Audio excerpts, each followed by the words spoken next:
Greetings, everyone. Welcome back. I believe this might be, very well might be my last sort of video as at least formal video in the class. If it is, I'd like you to, always remember that I'm never that hard to find, and either in the discussion community or on email or in Zoom meetings or whatever you need, I'm always here. I'm never going to be far away, and I'm always easy to get a hold of. And please always reach out and let me know and ask if you have questions or concerns, or if I can do anything to help. I really love I love writing, and I really love teaching writing.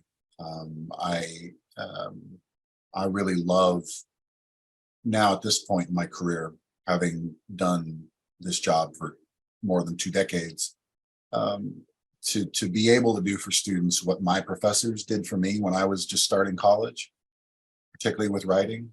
The very best thing about my job is being able to give confidence to students, and to help them recognize their potential maybe before they do. My professors did that for me, and I'm always forever grateful, and always, not only for them, but I'm grateful for the opportunity now to do that. So thank you, by the way, for that little soapbox moment. But I'm really enjoying working with you and getting to know you and helping you write. And it's always a process. We're never done as writers. We've never learned it all. We're just assembling more knowledge and more information. So today, other than this, today is going to be short because we're continuing to work on our paper. We talked about focus. We talked about making a risky argument that helps our reader understand not only where we're going, but how we're going to get there. And we practiced that. We've revised our own writing in terms of our analysis of in the waiting room. And then last time we looked at organization and the old new technique and reader energy. And again, always asking that question, what am I forecasting for my reader? And once I can answer that question, then I can fulfill it, right? What expectations have I created, and what questions have I raised in the mind of my reader? Those 2 things will usually tell you where to go next. So if you're ever stuck, just look back and go by referencing where you just came from. Just fulfill what you forecasted, right? That's organization. If you do that over and over and over again, your paper will be organized because you're doing everything on purpose. With that in mind, we're going to talk about development today. And essentially, we're going to talk about how to build paragraphs. One of the things that I notice it's really tempting is a student will turn in a paragraph or turn in a paper that's really short. And they'll be like, I don't know, you may be feeling that. Maybe you've had this experience. I don't know where to go. I was like, well, it's all there. You've got 13 topic sentences in one paragraph, right? We've got to drill down and develop each one of them, right? A lot of times that's what you realize is that you've got the right idea. You just need to develop them. Development essentially is the support for your argument. It's the specifics. It's why you believe what you believe. It's the story of your thinking, right? So I've been talking about that since the beginning, but now we finally get to look at a very simple, easy to use tool that I use every day, quite literally, to do writing because it's so effective, and it will protect you from questions about, is this you or is this a source, and right, all that kind of stuff. But it's also, again, it's intuitive, and you likely know this, but once you kind of put a technique to it and put a name to it, it's like, oh my gosh, that's so smart and simple and easy. Why haven't I been doing this all the time? Now you're going to be able to. Okay. So let me share my screen, because I think the title of today's short video, oops, hold on. Sorry, everyone. I need to share my screen first. There we go. All right. So like a lawyer in a courtroom, what am I getting at? Well, I think last week I talked about not thinking too far down the road. Don't try to worry too much about the whole. And that applies also to development. If you approach a writing assignment as this really long paper, it's going to feel overwhelming. If you think of it as manageable bits that you can take one at a time, suddenly it gets a lot easier to manage, just emotionally, because those are tomorrow problems. I'll worry about this. All I got to worry about is this point. So what I'd like you to start thinking about is think of, like, rather than thinking of the big argument all the time, that's important. But once that's established, then ask yourself this: what are the mini arguments, the small little mini arguments that I have to make in support of that broad big one? Okay. This is what I mean by a lawyer in a courtroom. Imagine that one of you has been accused of a horrible crime. Let's just say. And if you lose the trial, you're going to go to jail for the rest of your life. Let's just say. And you've hired me as your lawyer. Okay? Sorry. You've hired me as your lawyer. And imagine what you would like. Imagine the lawyer in my opening argument. Imagine me if I got up in front of the jury. Remember, you're on trial for your life right now. And I get up in front of the jury on day one. And I start like this. Well, everyone, I think the best place to start is at the beginning. So, my client was born here in such and such a date, and had a really, peaceful childhood, and eventually went to such and such elementary school, and hours and hours and hours and hours and hours later, I'm like, so everyone, thanks for listening, and I'm sure we'll talk more. Right? What do you suppose the jury's thinking or feeling? Right? They're probably thinking and feeling what you are sitting and thinking and feeling there as the defendant. Like, wait a minute. You got to tell them, you got to make the argument. Like, I'm innocent. And then you got to prove it. Right? But yeah, I know. But I figured I'll just tell them the whole story. I'll start it when you were born, and we'll just tell them their life story. And somewhere in there, I'll just give them everything. And somewhere in there, client, they'll probably see that you're innocent, right? It's indulgent with the jury's energy, right? Because they might see it differently. How different would this be? How about this approach instead? Okay, ladies and gentlemen of the jury, thank you all for being here. I know that you all have important things going on in your life and important, work that you're missing to be here. So it's my goal on behalf of my client to save as much time and energy as possible. And let me start from this perspective.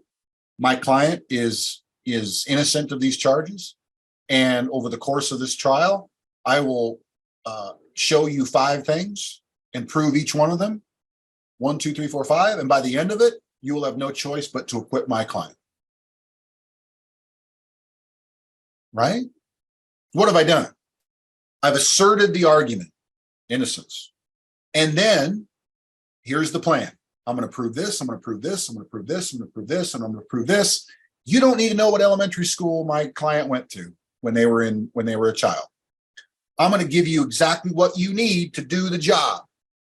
I'm going to make 5 mini arguments, one at a time, Monday, Tuesday, Wednesday, Thursday, and Friday. And by Saturday morning, you'll be able to send my client free. Right? That's a whole different approach. You'd appreciate that if you were in the jury. You'd appreciate that if you were paying me by the hour as the defendant. Right? So why wouldn't we do that for our readers? Right? Same thing with the old new technique. This is give me what I need to do the job, which is to believe you. right? You need me to make a decision or think something. Give me what I need. Don't give me everything and make me do the work. I'm speaking as the reader now, okay? So what does that look like? Okay, this is simple, but a lot of people do it wrong, okay? So here is what you need to write effective paragraphs. Here's what you need to develop your points, your mini arguments effectively. Think of every paragraph as a mini argument because every paragraph has a topic sentence, or it should. Every paragraph has an argument. It has a thesis to it, just as the whole paper does, right? So this is what you got to remember. The first sentence of every paragraph must articulate, it must announce the purpose of that paragraph in your voice. Why am I reading this? If you make your reader ask that question, why am I reading this? You're chipping away at their confidence in you, right? How many times did we look back at Elwood Lunt's paper and go, why, where are you going, right? So the first sentence has got to announce, it's got to tell us, why are we reading this, okay? And the rest of that paragraph has got to be unified. It's got to support that purpose and only that purpose. It's got to be unified, right? So every paragraph you write has got to make a clear point, and it's got to be said, and you've got to validate that point, support it with evidence and explanation of what that evidence means every single time, okay? This is the 3X guide. Every paragraph has exposition, topic sentence, examples, evidence, and explanation. Why does it mean that? Translate that for me, okay? Notice what's important there. If you start a paragraph with a quote, it's wrong, and it's always wrong. Don't do it, okay? If you don't do it, the quote has got to support something. It's got to prove something. If you include a quote or a statistic or a source, well, if you don't have a topic sentence, I don't know why you're giving me that source. What argument are you supporting? What mini argument are you proving? See what I mean? Take the time to tell your reader, here's why you're reading what you're reading. I'm doing the work for you so you don't have to, right? The best evidence in the world in a trial, for example, is ineffective unless the lawyer tells the jury, here's why I'm showing you this bit of evidence. Here's what it means, right? You wouldn't just say, if you were the lawyer, you'd have a box of wonderful evidence that you know proves your client's innocence, right? Well, you wouldn't just take that box and give it to the jury and say, here you go. Right? You pull each item out and explain each item and what it proves. That's what writing is. That's all it is. Okay? Imagine yourself as a lawyer in a courtroom. So let me show you again. Oopsie, sorry. Let me show you again. Sorry, I'm having technical difficulties here. Okay. Remember this from last time? Let me show you what this looks like. So this is, believe it or not, a paper or a document I wrote myself, okay?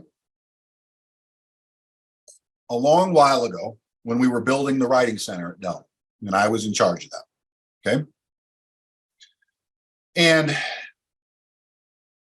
notice that if you simply use the 3X guide, how it will, and old new, it will kind of tell you how to get from one point to another. And what you end up with is something that should have a familiar color pattern to it. And I'll show you what I mean by that in a second, okay?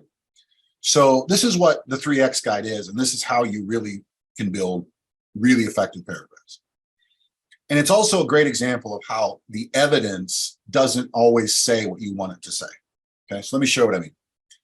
If I highlight the evidence, so let me give you some context. Let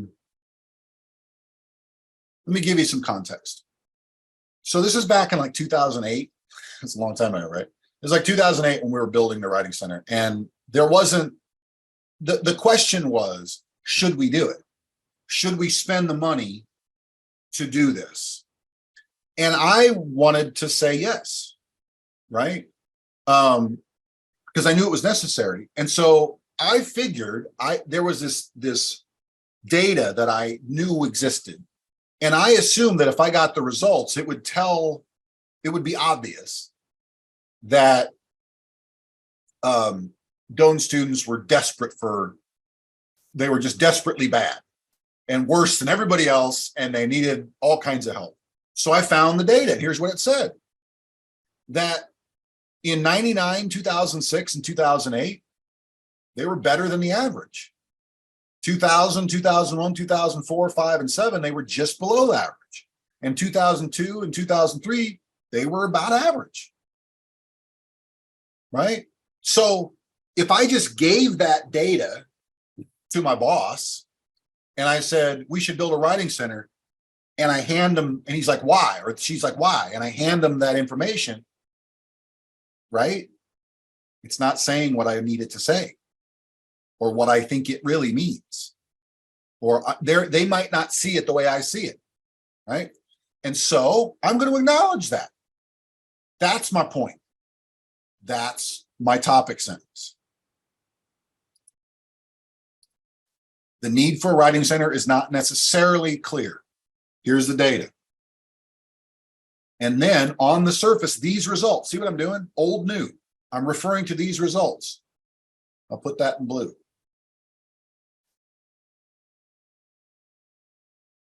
On the surface, these results are encouraging.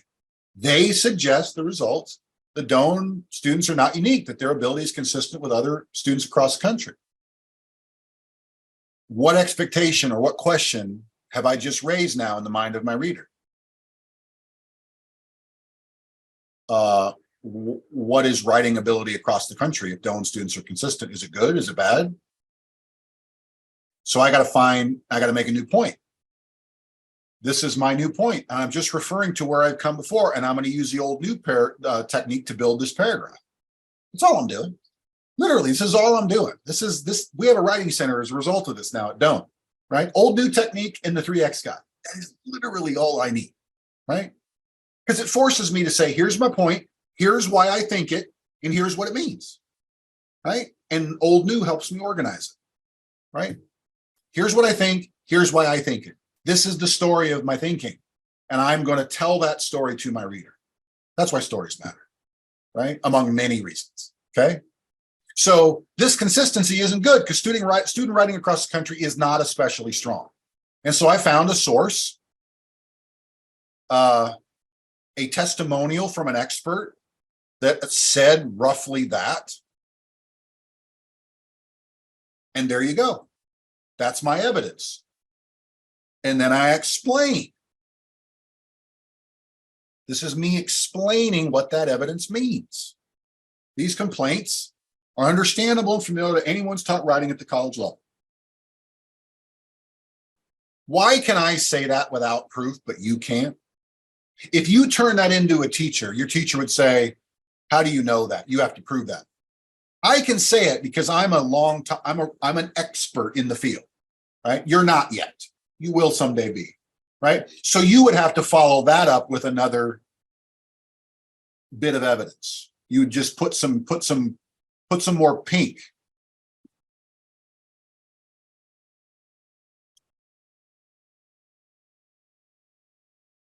See where I'm going with this? See what I'm doing?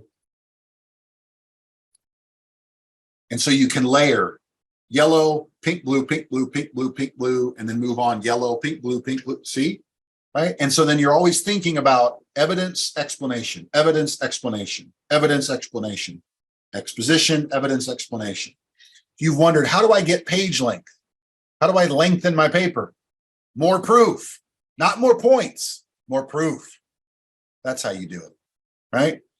Same thing down here. Bang.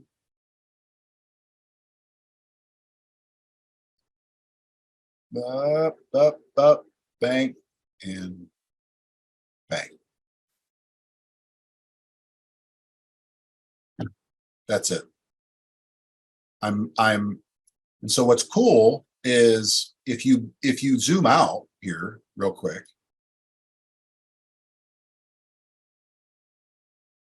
what you end up with, right, is a kind of color coding. Right? That's what now you might have multiple pinks and blues in every paragraph, right? The more complicated the point, maybe the longer the paragraph. But ultimately, every paragraph should start with yellow and every paragraph should end with blue. And in between, you should always have pink, which is to say you should always have examples. You should always have evidence of your points. But it's always about, it's not, again, people don't buy what you do. They buy why you do it. People don't buy what you think. They buy why you think it. They go hand in hand. You need both. Here's what I think, and here's why I think it, right? The 3X guide is how you do that on the page. So if we can practice and get good at old, new, and 3X, you now have everything you need to be an effective writer. A lot of the other stuff, vocabulary, editing, style, that comes. The more you read, the more you practice, that comes. But in terms of making a clear argument and organizing it and developing it, challenge the common view, use the old new technique, and build your paragraphs to 3X guide. You do that, you can go a long way. You can go a long way, whether it's a cover letter for a job someday or a PhD dissertation. I've written both with this stuff, and it's never failed.